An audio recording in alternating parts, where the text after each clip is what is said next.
Convido a você então para que abra a palavra de Deus no Salmo de número 24, e nós vamos meditar nessa manhã no disputado acesso à presença de Deus. Esse é o tema que vamos trabalhar hoje. O disputado, o desejado acesso à presença de Deus. Salmo 24, nós faremos a leitura do texto, que nos diz o seguinte: Ao Senhor pertence a terra e a sua plenitude, o mundo e os que nele habitam. Porque ele fundou-a sobre os mares e sobre as correntes a estabeleceu. Quem subirá ao monte do Senhor? Quem há de permanecer no seu santo lugar? O que é limpo de mãos e puro de coração, que não entrega a sua alma à falsidade, nem faz juramentos com a intenção de enganar. Este receberá do Senhor a bênção e a justiça do Deus da sua salvação. Esta é a geração dos que o buscam, dos que buscam a face do Deus de Jacó. Levantem as suas cabeças, ó portas. Levantem-se, ó portais eternos, para que entre o Rei da Glória. Quem é o Rei da Glória? O Senhor forte e poderoso, o Senhor poderoso nas batalhas. Levantem as suas cabeças, ó portas. Levantem-se, ó portais eternos, para que entre o Rei da Glória. Quem é o Rei da Glória? O Senhor dos Exércitos. Ele é o Rei da Glória. Que o Senhor nos abençoe, queridos, nesse salmo maravilhoso, o salmo abençoado que fala sobre acesso. Acesso a Deus, acesso à presença de Deus. E nós, seres humanos, nós temos essa característica. Nós gostamos de ter acesso VIP. Nós gostamos de ter o acesso conquistado ou não. E quando perdemos o acesso a algum privilégio, alguma bênção material, alguma condição social ou condição física, a gente fica muito irritado quando a gente perde o acesso. Algumas pessoas perdem noites de sono. Algumas pessoas, devido a perdas de privilégios aqui na Terra, acabam entrando em colapso emocional muitas vezes. E, de fato, a perda do acesso é algo que incomoda profundamente a nossa mente e o nosso coração. Nós vivemos etapas de lutos sociais devido à perda de acessos. E lá no Éden, um dia, quando Adão e Eva tinham pleno acesso a Deus, por causa da entrada do pecado no mundo, esse acesso foi perdido. E isso traz consequências, tristezas, sofrimentos até o dia de hoje. Nós ainda pagamos o preço desse acesso a Deus que foi perdido no Éden. A expulsão do paraíso, o distanciamento de Deus, porque a Bíblia diz, o profeta Isaías, que os nossos pecados fazem separação entre nós e o nosso Deus. Então, tudo isso é perda do acesso. Tudo isso é um distanciamento que nos causa mal. E por causa desse distanciamento, o distanciamento principal, que é o mais importante do que qualquer outro acesso menor que possamos ter aqui na Terra, isso macula o nosso coração, isso machuca a nossa mente, isso traz o sentimento de que estamos perdidos, e é o sentimento real de que precisamos da bênção de Deus novamente na nossa vida. E é disso que o Salmo 24 trata. Esse Salmo 24 fala sobre isso. Ele já começa dizendo, em primeiro lugar, é algo que parece destoante do tema do Salmo, mas você verá que não é destoante. Quando o Salmo diz nos versículos 1 e 2, ao Senhor pertence a terra e a sua plenitude, o mundo e os que nele habitam, porque ele fundou-a sobre os mares e sobre as correntes a estabeleceu. Você percebe aqui que Deus é o dono de tudo e de todos. Ele não é o dono porque ele esteve fazendo algum tipo de cambalacho para poder receber a condição de ser o dono de tudo e de todos. Ele não é o dono porque usurpou de alguém.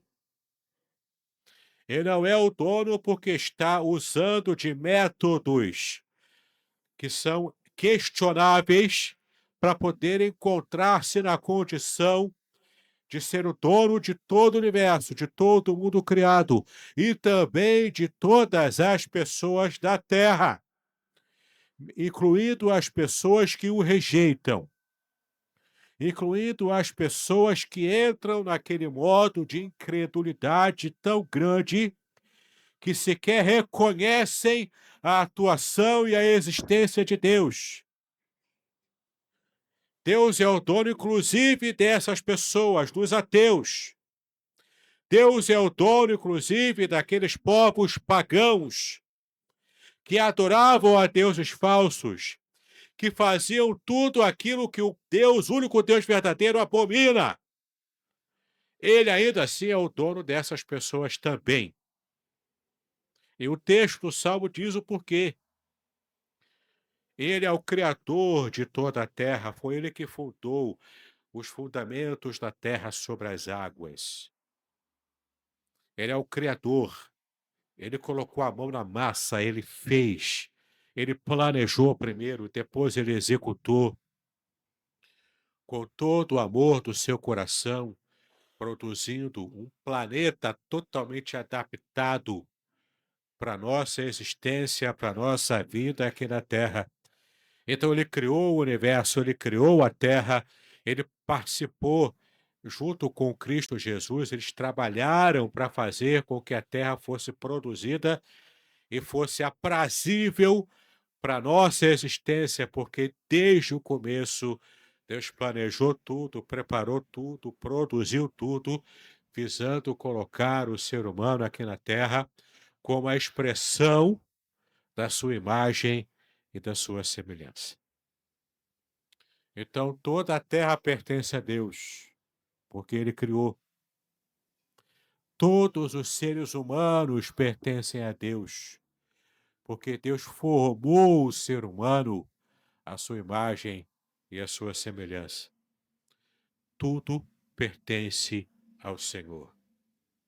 E porque Ele é Senhor de tudo, porque tudo pertence exclusivamente a Ele, Ele fundou a terra, Ele produziu tudo, Ele preparou cada um de nós, nos colocou nesse paraíso terrestre que Ele havia criado.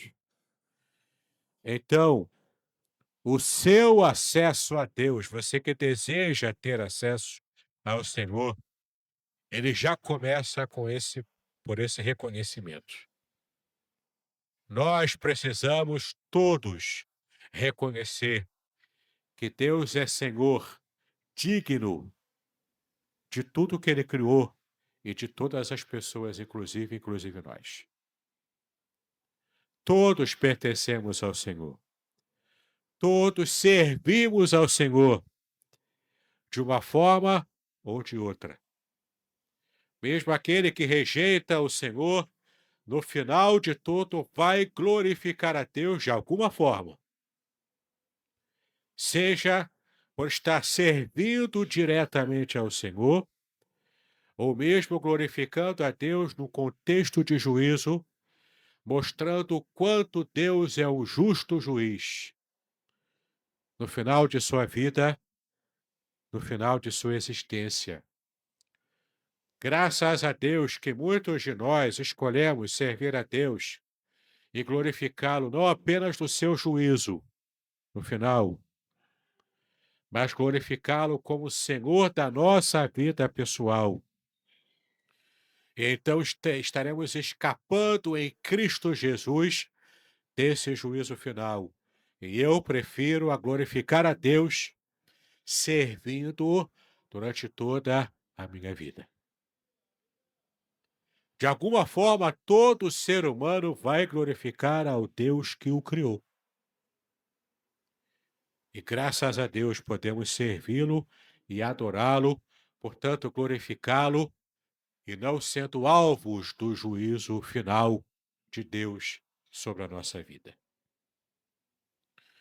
Quem pode então subir ao monte do Senhor? É a pergunta que o salmista faz.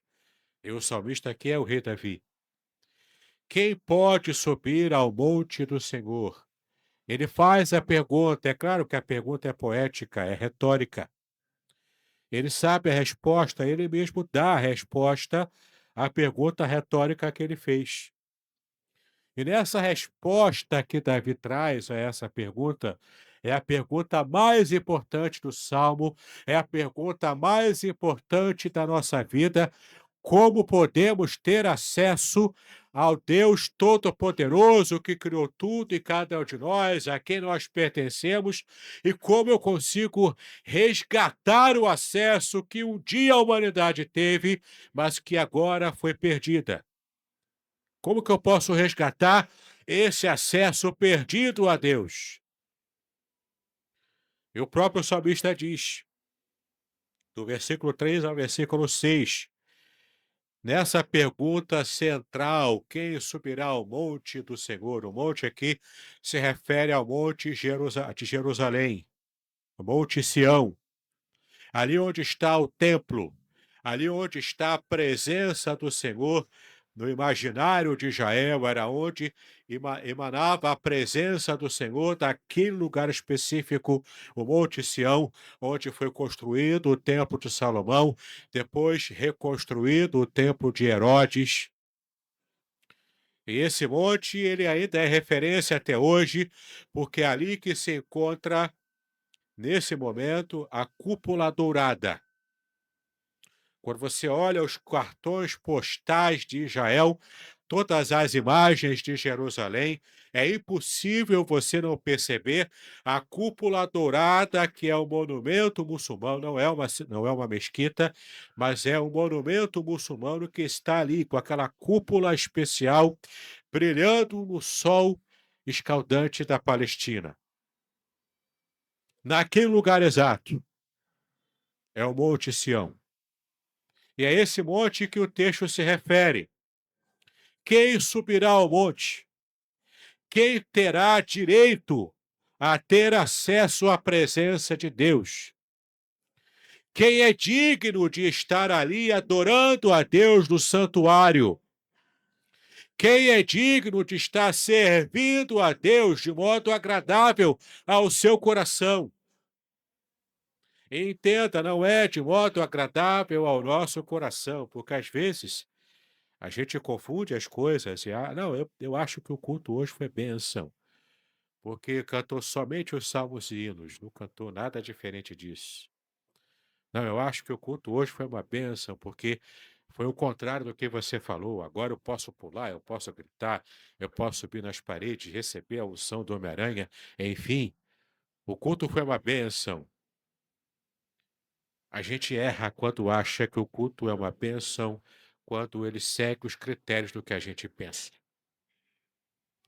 O culto não é ofertado a nós, o culto é ofertado a Deus. Então, o que importa é o modo como Deus aceita ou deixa de aceitar o culto que oferecemos a Ele. Quem é digno de subir ao monte? Quem é digno de acessar a presença de Deus? Quem é digno de adorar a Deus de modo que agrade ao coração dele? De modo que esteja movendo, inclusive, o coração de Deus a nosso favor. Quem é digno de fazer isso? E o texto diz: aqui há critérios que são éticos, critérios que são espirituais e também éticos. Quais são os requisitos, então, para subir ao monte? E é claro, um Deus perfeito requer requisitos que sejam de perfeição também. E quais são os requisitos perfeitos que deveríamos ter para poder acessar a presença de Deus? Primeiro, mãos limpas. Ou seja, ações puras, ações éticas, ações que glorificam a Deus pela pureza, pela eticidade, pela bondade, inclusive nas intenções. São ações concretas, reais, de fazer o bem a outrem. Ações concretas de estar trabalhando não apenas no templo para o próprio Deus, diretamente para Ele, procurando fazer o melhor em tudo aquilo que nos propomos a realizar na Igreja de Deus. Mas não apenas isso, mas também servimos ao próximo, também servirmos aos outros, com mãos limpas. Uma ação pura que podemos fazer com intenção pura, com o coração totalmente voltado a fazer o bem. E isso inclui ajudar aquele que é o necessitado, inclui tratar bem, inclusive, aqueles que te perseguem, aqueles que se colocam como seus inimigos aqui na terra. E entenda, quando Jesus disse que devemos amar os inimigos, não é eu ficar apaixonado por aquele que quer a minha morte. Não é eu ficar aqui lançando coraçõezinhos, hashtags coraçõezinhos de amor para aquele que quer me ver morto. Não é isso que Jesus quis dizer. Quando ele disse amar ao inimigo, no linguajar bíblico, amar é você tratar bem. É você tratar bem a pessoa, ou no mínimo não estar retribuindo o mal que ele te faz com o mal também. Mas é você retribuir o mal com o bem. Se ele te persegue, se teu inimigo te machuca, se o teu inimigo te fere, você não vai feri-lo. Você vai tratar bem. E dentro do possível, você vai buscar falar do amor de Deus para esse teu inimigo, porque se ele te persegue, é porque provavelmente ele não conhece o amor de Deus. Mas aí eu vou complicar mais um pouco, porque às vezes alguém que te persegue pode fazer parte da igreja. Pode talvez ser alguém que está de olho no cargo que você ocupa na igreja. Isso é loucura, eu sei. Qualquer um que tem cargo na igreja sabe a dificuldade que às vezes é. Como é que alguém pode invejar um cargo que eu tenho na igreja? Mas sim, acontece. Mesmo aquele que talvez esteja no corpo da igreja e está, talvez, criando problemas para você, não porque você errou, não porque você pecou, mas, sei lá, por algum motivo egoísta, ele também precisa aprender, mesmo estando na igreja, a estar se reconectando com Deus e a entender que ele precisa ter mãos limpas para ter acesso à presença do Senhor. Veja que o texto também fala que, além de mãos limpas, aquele que pretende ter acesso ao templo, à presença de Deus, ele precisa ter o coração puro. E é claro, o coração aqui não é propriamente o órgão, porque o coração puro tem que bombear sangue, e ele vai bombear sangue puro, sem colesterol, sem pressão alta, sem nenhum tipo de problema de saúde. Não é isso que o texto diz. Quando a Bíblia se refere ao coração, ela se refere ao âmago do ser, ela se refere à essência do que é a pessoa.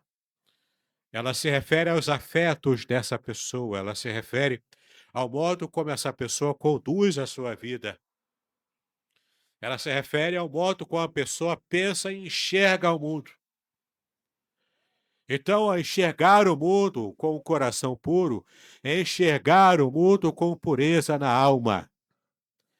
é entender as pessoas e lidar com as pessoas com uma mente purificada, uma mente sem malícia, a mente sem maldade, a mente que você esteja purificado de todo tipo de problemas e pensamentos irreais que você cria.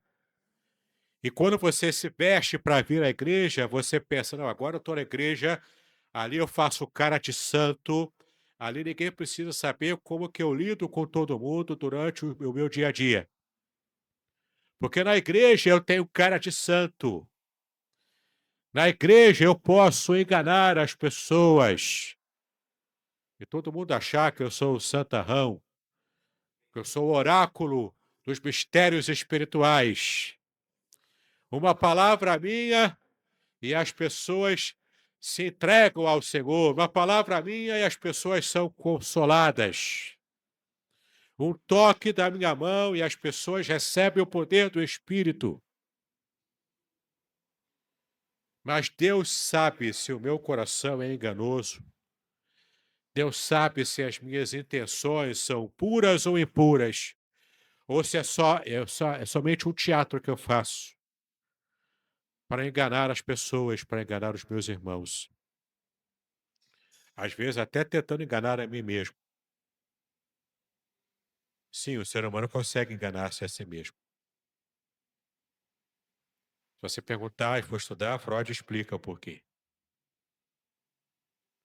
Sim, nós criamos também enredos para fantasiar o nosso coração e a gente achar que a gente é mais do que de fato é. E no fundo de tudo, todos nós, por mais santos que sejamos ou que desejemos ser, por mais que nos esforcemos para adorar a Deus, no fundo do fundo, todos nós somos isso aqui, ó, pecadores. Miseráveis pecadores que precisam da graça cotidiana, constante de Deus. Todo tipo de santidade ou aquela imagem de santidade que me faça enxergar-me de modo diferente do que de fato eu sou, que é ser um pecador dependente de Deus, essa imagem é ilusória e ela pode me levar ao erro, ao pecado. E dependendo do tempo em que eu possa estar tomando consciência disso, pode ser tarde demais. O texto diz claramente: quem é que pode estar na presença de Deus? Aquele que tem mãos limpas, porque pratica coisas boas, pratica o bem. Aquele que tem o coração puro, porque as suas intenções são limpas, sem a mistura da maldade na consciência, da mácula na consciência que o mundo às vezes está impondo para nós. E além disso, aquele que não entrega a alma à falsidade. Quantas vezes nós lidamos com a falsidade dos outros contra nós, mas também podemos agir com falsidade para os outros, para aqueles que são próximos de nós. Porque entenda, ninguém é falso contra o inimigo, contra um inimigo. Ninguém é falso contra alguém que não tem relação com você. A falsidade, por definição, vai acontecer com aquele com quem você tem um relacionamento e você vende uma imagem de ser sincero, de ser verdadeiro. E de repente a situação vai se conduzir de tal maneira que a pessoa enganada por você, de repente, vai se despertar e vai perceber que você era uma falciane, que você falava querendo mal porque você não tinha um coração puro, porque você não tinha mãos limpas, por isso você agiu com falsidade.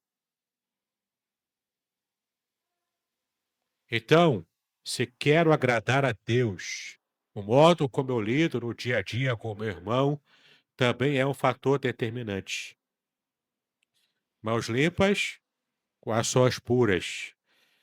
coração puro, com intenções puras, e não entregar a minha vida inteira à falsidade, mas eu me dedicar verdadeiramente à verdade de Deus. Quando eu me dedico a fazer o bem em busca da verdade, quais são os resultados que eu vou receber se eu me dedicar a essas atitudes? Primeiro, o texto diz: eu receberei a bênção de Deus.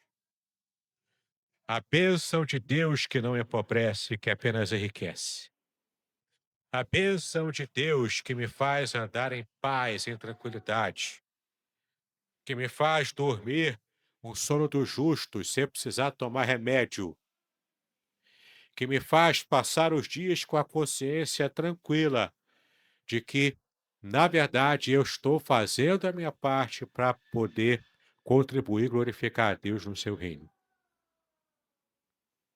Quando isso acontece, eu recebo a bênção geral de Deus para a minha vida, para a minha família, para aqueles que andam comigo. Eu posso ser bênção porque eu sou abençoado por Deus. E além da bênção, eu também vou receber a justiça de Deus. E dependendo do tipo de escolha que você faz ao longo da sua vida, no seu caminhar, o fato de você saber que você vai receber a justiça divina pode ser uma bênção ou pode não ser uma bênção. Porque se eu tenho a consciência de que eu tenho as mãos limpas, o coração puro e não ando em falsidade, eu saber que eu vou receber a justiça retributiva de Deus por aquilo que eu fiz, para mim é motivo de bênção, de alegria, de felicidade, de alívio diante de tantas injustiças que eu vejo nesse mundo, de tanta maldade, inclusive, envolvendo as questões de justiça no mundo. Mas entenda uma coisa: se eu não estou andando de acordo com a vontade de Deus, em outras palavras, se eu tenho mãos sujas, se eu tenho o coração sujo e impuro, e se eu estou andando constantemente em falsidade contra o meu próximo e contra Deus principalmente, o fato de eu saber que eu vou receber a justiça de Deus não vai trazer paz ao meu coração. Ao menos se eu temo a Deus. Ao menos se eu pelo menos reconheço a existência e a ingerência soberana de Deus na minha vida. Então a santidade, tanto a externa pelas obras, quanto a interna, no que diz respeito ao coração e às intenções, a santidade é a condição essencial para o acesso a Deus. Sem santidade ninguém verá o Senhor. E para fechar a última parte dessa mensagem, para não me delongar muito, na terceira parte do Salmo ele fala para nós de modo poético e até contundente. Ele fala agora sobre a entrada do Rei da Glória. Quem entra, entra em algum lugar. Quem entra é o Rei da Glória. Mas quem é o Rei da Glória? E se ele entra, ele vai entrar em algum lugar. Onde o Rei da Glória vai entrar? Em que contexto histórico se deu isso? Qual a representação espiritual aconteceu isso? E qual o significado disso para a nossa vida? Agora estou entrando na parte mais importante dessa mensagem. Respondendo à pergunta importante: quem pode estar na presença de Deus? Quem é digno? A resposta a essa pergunta nós já recebemos. E agora vem o clímax. Porque agora é o Rei da Glória que está entrando em algum lugar. Não somos nós que queremos entrar apenas na presença do Rei da Glória, mas agora é o Rei da Glória que está entrando em algum lugar. E a representação histórica bíblica para isso era quando Davi, naquela ocasião, é que ele conseguiu conquistar os povos pagãos, conseguiu conquistar os filisteus numa guerra muito difícil. Ele consegue trazer de volta, logo no começo do seu reinado, ele consegue trazer de volta a Arca da Aliança que havia sido capturada pelos filisteus. E algo que parecia ser a vitória dos filisteus tornou-se a pior derrota daquele povo pagão.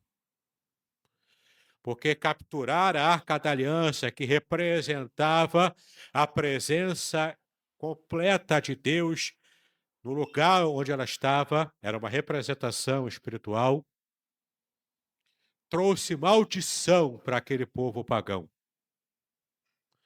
Uma maldição maior do que simplesmente eles se entregarem ao paganismo e à adoração de deuses falsos. A adoração a Baal, a adoração a Dagon. Uma maldição maior do que essa. Porque ali era a presença de Deus colocada indevidamente, de um modo que Deus não aprova, ou pelo menos colocando ali um objeto que representava essa presença de Deus, mas de um modo que Deus não estava aprovando. E o ser humano, uma nação que recebe a desaprovação de Deus, paga um preço muito alto por isso. De modo que quando Davi pôde estar reconquistando a arca, trazendo de volta a arca para Jerusalém, para o seu lugar correto, para a adoração correta a Deus, mesmo quando alguém que estava transportando tocou indevidamente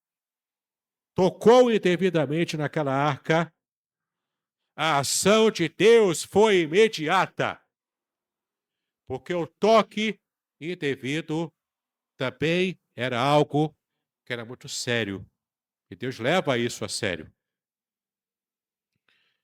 E aquele homem, Uzá, morreu na mesma hora, fulminado,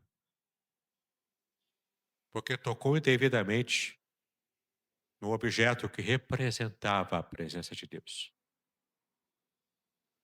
Muitas vezes, esse sentimento de temor a Deus e as coisas de Deus fogem do nosso coração nessa época da pós-modernidade, em que tudo é relativo, tudo é piada. Eu gosto de fazer piada, vocês sabem disso. Eu gosto de brincar. Mas não envolvendo a falta de decoro, a falta de respeito, a falta de temor às coisas de Deus. E naquele momento, então, o salmista Davi pergunta: o Rei da Glória vai entrar? Ele faz essa afirmação, na verdade. E a pergunta ele faz depois: que as portas devem abrir, as portas do templo, talvez até as portas da cidade de Jerusalém, para que entre o Rei da Glória, representado na Arca da Aliança, que estava agora sendo transportada e sendo colocada no seu lugar correto, para a adoração correta, de modo que agradasse a Deus. Então as portas abririam, os portais eternos abririam para a entrada do Rei da Glória, representado na arca. Quem era o Rei da Glória? Você sabe a resposta. O Senhor dos Exércitos. O Rei da Glória. E a palavra glória em hebraico é kavud, que significa o peso. A presença de Deus palpável, concreta. A presença de Deus consistente na vida do povo que Deus escolheu para a sua adoração. Deus sendo adorado de modo consistente pelo povo certo, do modo certo, da maneira correta, como agrada o seu coração. Yahvé dos exércitos, Adonai dos exércitos. Esse é o Senhor, é o Rei da Glória. Ele que no começo do Salmo nós vimos que criou todo o universo, a quem toda a terra e todas as pessoas pertencem. Ele é o Rei da Glória, digno de adoração, digno de louvor sincero. Mas como eu posso servir de modo a agradar ao Deus que é santo, que é puro, que é perfeito, se eu sou tão imperfeito? Aqui entra a solução que o próprio Deus deu. Porque Cristo foi o único ser humano que perfeitamente tinha mãos limpas. Perfeitamente ele tinha um coração puro de verdade. E não entregou a sua alma à falsidade, pelo contrário, ele disse: Eu sou o caminho, a verdade e a vida, em João 14,6. E ninguém vem ao Pai senão por mim. Ele, por ser o nosso maior representante, em total perfeição, em completa perfeição e santidade, ele era o único que tinha condições de dar o cheque e cumprir todos os requisitos do que Deus cobrava para que pudesse ser adorado, que pudesse ser servido em toda a glória, em toda a plenitude. Cristo, portanto, abriu esse caminho. E por causa da santidade e perfeição de Jesus, hoje eu tenho acesso a Deus. O acesso que eu não tinha antes. O acesso que era muito difícil eu ter, porque eu não conseguiria ter mãos limpas, coração puro e andar completamente na verdade, pelo mesmo nível de perfeição que Deus sempre exigiu da humanidade. Cristo conquistou isso por mim. Ele conquistou isso em meu lugar. Cristo, portanto, o Rei da Glória, ele abriu acesso pleno ao Deus Pai, o Rei da Glória. Vamos abrir rapidamente em Hebreus, capítulo 10, do versículo 19 até o versículo 22. Nós lemos essa passagem no começo, mas eu quero enfatizar para você esse texto, porque Hebreus 10, 19 e 22 fala sobre o acesso que Cristo conquistou por nós na cruz. Portanto, meus irmãos, tendo ousadia para entrar no santuário pelo sangue de Jesus, pelo novo e vivo caminho que ele nos abriu por meio do véu, isto é, pela sua carne, e tendo um grande sacerdote sobre a casa de Deus, aproximemo-nos com um coração sincero, em plena certeza de fé, tendo o coração purificado da má consciência e o corpo lavado com água pura.